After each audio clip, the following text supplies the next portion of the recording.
ये है एक्सरसाइज 8.1 का क्वेश्चन नंबर 7 है। Quadrilateral ABCD is a trapezium in which AB parallel to CD and AD equal to BC। ये question में ये ABCD एक ट्रेपेजियम है। इसमें आपको दे रखा है AB पैरेलल टू CD, ये लाइन दोनों पैरेलल दे रखी हैं, and AD equal to BC ये गिवन है। इसमें हमें प्रूव करना है show that angle A equal to angle B, ये प्रूव करने हैं दोनों एंगल्स इक्वल हैं। इसके अलावा ये भी प्रूव करना है angle C equal to angle D, ये भी प्रूव करना है। पहले first and second part prove करते हैं, थर्ड एंड फोर्थ पार्ट को बाद में करेंगे। गिवन है ABCD is a trapezium, ABCD quadrilateral ABCD is a trapezium. ये ट्रेपेजियम है तो क्या होगा, AB पैरेलल टू DC या CD कहें, ये आपको गिवन भी है। इसमें ये दोनों लाइन पैरेलल हैं। एंड एक और चीज़ गिवन है AD इक्वल टू BC, ये भी गिवन है। अब देखिए इस क्वेश्चन में कंस्ट्रक्शन होगी। कंस्ट्रक्शन के लिए हम करेंगे कि हमारा जो पॉइंट C है वहाँ से AD लाइन के पैरेलल लाइन ड्रॉ करेंगे, AD के पैरेलल होगी। AB को आगे प्रोड्यूस करें तो ये जो लाइन हमने ड्रॉ की है AD के पैरेलल, ये इसको E पर ज्वाइन करेगी। ये हमारी कंस्ट्रक्शन है इस क्वेश्चन में। कंस्ट्रक्शन में लिखते हैं draw CX parallel to AD, produce AB, they meet each other at E पर मिलती हैं।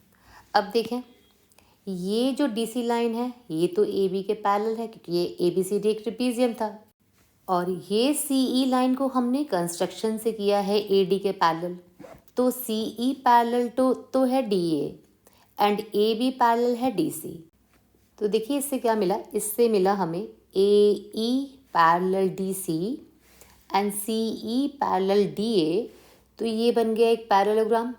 क्यों बन गया पैरेललोग्राम? क्योंकि पैरेललोग्राम में ऑपोजिट साइड्स पैरेलल होती हैं।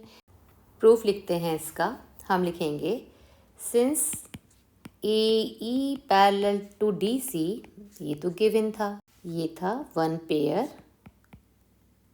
Of parallel lines in a trapezium, ये तो ट्रेपेजियम की पैरेलल लाइंस थी, ये तो पैरेलल है। और कंस्ट्रक्शन से हमने किया है AD पैरेलल टू CE। अब दोनों पेयर पैरेलल लाइंस के हो गए, तो therefore ADCE is a parallelogram, ये पैरेललोग्राम बन गया। अब देखें इस एंगल को नाम देते हैं 1, इसको 2, इसको 3, इसको 4। ये हमारे एंगल को हमने 1 2 3 4 नेम दिए। अब क्योंकि AD पैरेलल टू CE है तो एंगल 1 प्लस एंगल 4 कितना हो जाएगा, 180। क्यों लिखा है मैंने 180? देखें यहाँ पर ये AD एंड EC ये पैरेलल लाइंस हैं, AE इनकी ट्रांसवर्सल है ना। तो ये एंगल जो दिख रहे हैं ना, एंगल 1 और एंगल 4, ये को इंटीरियर बन रहे हैं। तो यहाँ लिखेंगे हम ये को इंटीरियर एंगल हैं, को इंटीरियर एंगल्स। ये हो गया 180। अब इसके बाद एक चीज़ और देखें, एंगल 2 प्लस एंगल 3, देखें यहाँ क्या बन रहा है, ये एंगल 2 प्लस एंगल 3 क्या बन रहा है, ये बन रहा है लीनियर पेयर। यहाँ बन रहा है लीनियर पेयर इक्वल टू 180। यहाँ लिखना है हमें 180 और रीज़न है इसका लीनियर पेयर। इसे कहें इक्वेशन 1, इसे कहें इक्वेशन 2। तो from equation 1 and 2, from equation 1 and 2, अब दोनों का सम 180 है। दोनों का RHS में देखें, दोनों का RHS में 180 है, ये भी 180 है, ये भी 180 है। तो जब उनके RHS पार्ट इक्वल हैं तो उनके LHS पार्ट भी इक्वल होंगे, है ना। दो इक्वेशन में दोनों का ही सम 180 है, तो इसका मतलब इनकी LHS पार्ट इक्वल होंगे। यहाँ से लिख सकते हैं हम angle 1 plus angle 4 equal to angle 2 plus angle 3। अब फिगर में देखें, फिगर में ये ए डी लाइन हमें बी सी के इक्वल गिवन थी, ये हमें गिवन था A D equal to B C, है ना, A D equal to B C given है। और हमने लिखा है अभी अभी कि A D C E is a parallelogram, A D C E is a parallelogram, और पैरेललोग्राम में ऑपोजिट साइड इक्वल होती हैं, A D equal to C E होगा, A D equal to C, हमें तो गिवन है कि A D equal to B C, अब हम लिख रहे हैं A D equal to C E, क्योंकि ये ऑपोजिट साइड है पैरेललोग्राम की। तो यहाँ से हमें क्या मिला, इनके दोनों पार्ट इक्वल हैं, तो ये साइड इक्वल हो जाएंगे B C equal to C E, इसे ही लिखते हैं यहाँ पर। हम लिखेंगे since A D equal to B C given था ये, but A D equal to C E होगा, opposite sides of a parallelogram, therefore BC equal to CE। अब BC equal to CE होने से इस ट्राइंगल BCE में देखें, BC equal to CE होने से उनसे बनने वाले एंगल इक्वल होंगे। ये मैं हर क्वेश्चन में बताती हूँ कि किसी भी ट्राइंगल में ये दो साइड इक्वल हों तो इनके सामने के जो अपोजिट एंगल होते हैं वो आपस में इक्वल होते हैं, है ना, या एंगल्स इक्वल हों तो उनको बनाने वाली साइड्स इक्वल होती हैं। यहाँ क्या है, ट्राइंगल बी सी ई में साइड्स इक्वल हैं, B C equal to C ई, तो सी ई से बन रहा है एंगल 4 इस बी ई लाइन पर, और बी सी से बन रहा है एंगल 3, तो एंगल 3 इक्वल टू एंगल 4 हो जाएगा। तो हम लिखेंगे in triangle B C E BC equal to CE proved above, therefore angle 3 equal to angle 4।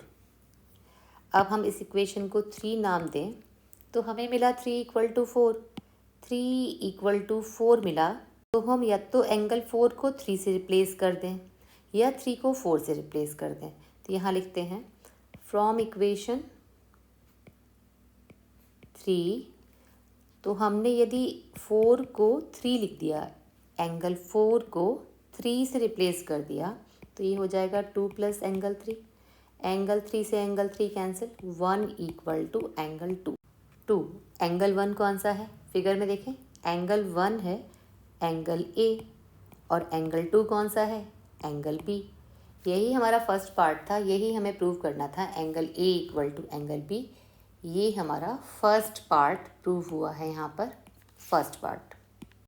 अब करते हैं सेकंड पार्ट। सेकंड पार्ट में हमें प्रूव करना है angle C equal to angle D, ये वाला angle C equal to angle D prove करना है। सी को नंबर देते हैं 5 एंड डी को 6। अब यहाँ देखें, अभी हमने एक चीज़ प्रूव की थी, angle 3 equal to angle 4 prove किया था अभी ऊपर, प्रूव्ड अबव, लेकिन यहाँ हमें ए ई पैरेलल है डी सी के, और बी सी यदि उनकी ट्रांसवर्सल हो तो इनसे कौन से एंगल बन रहे हैं, इनसे देखें एंगल 3 और एंगल 5 की पोजीशन देखें, एंगल 3 एंड एंगल 5, ये देखें बी ई, ये लाइन दिख रही है बी ई लाइन, ये ट्रांसवर्सल है बी सी, तो यहाँ से आपको दिख रहा है 3 और 5 में क्या रिलेशन दिख रहा है, 3 एंड 5 में ये ऑल्टरनेट इंटीरियर एंगल दिख रहे हैं। तो यहाँ हम लिखेंगे angle 3 equal to angle 5 alternate interior angles. तो एंगल 3 तो है एंगल 4 के इक्वल, ये रहा, और एंगल 3 ही है एंगल 5 के इक्वल, तो एंगल 4 इक्वल टू एंगल 5 हो जाएगा, therefore angle 4 equal to angle 5 हो जाएगा। बट एंगल 4 देखें किसके इक्वल है, एंगल 4 है एंगल 6 के इक्वल। ये देखें ये दोनों कौन से एंगल हैं, ये पैरेललोग्राम के ऑपोजिट एंगल्स हैं, और पैरेललोग्राम में ऑपोजिट एंगल इक्वल होते हैं, तो 4 एंगल इक्वल टू 6 एंगल हो गया, ये दोनों एंगल आपस में इक्वल हो गए। तो लिखेंगे since A D C E is a parallelogram, therefore angle 4 equal to angle 6, opposite angles of a parallelogram, ये एक पैरेललोग्राम के ऑपोजिट एंगल्स हैं। तो यहाँ हम इसको इक्वेशन 1 डालें, 1 2 आपने पहले भी डाला है, आप अपनी नंबरिंग की चेंज कर लीजिएगा। ये एंगल 2 डालें, ये सेकंड पार्ट है इसलिए मैं अलग से इनको 1 2 नाम दे रही हूँ। तो हमें मिल जाएगा फ्रॉम इक्वेशन 1 एंड 2 हमें मिलेगा angle 5 equal to angle 6। Angle 5 किसका नाम है? ट्रिपीजियम के एंगल सी का नाम है एंगल सी, और एंगल 6 किसका नाम है ट्रिपीजियम में? एंगल डी है वो। तो angle C equal to angle D proof हो गया। सेकेंड पार्ट हमें यही प्रूफ करना था, angle C equal to angle D. तो हमारा यहाँ first part and second part दोनों ही प्रूफ हो गए हैं। अब आते हैं थर्ड पार्ट पर। थर्ड पार्ट में हमें प्रूव करना है triangle A B C congruent triangle B A D. तो पहले हम ए बी सी को ज्वाइन कर लेते हैं जिससे हमारा ट्राइंगल ए बी सी बन जाए। हमने किया है ए सी को ज्वाइन और बी डी को भी ज्वाइन कर लेते हैं जिससे हमारा दूसरा ट्राइंगल बी ए डी भी बन जाएगा।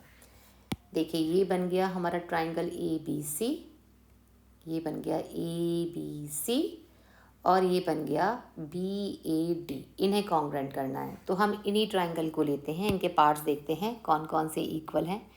इन triangle A B C and triangle B A D, देखें इनमें क्या क्या चीज़ें इक्वल हैं। कॉन्ग्रुएंट करने के लिए हमें क्या क्या मिलता है? एक तो है हमें A D equal to B C, ये हमें गिवन था।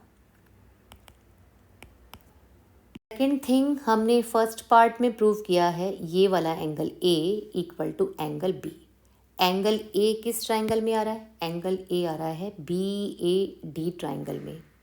बी ए डी ट्राइंगल में एंगल ए इक्वल है ए बी सी के एंगल बी के इक्वल, है ना। इसमें ये देखें ये एंगल फर्स्ट पार्ट में हमने प्रूव किया था, इसे लिखते हैं। इसमें है ये angle D A B equal है एंगल ए बी सी, ये हमने ऊपर अभी फर्स्ट पार्ट में प्रूव किया था, प्रूव्ड अबव। और दोनों ही ट्राइंगल देखें कहाँ बन रहे हैं।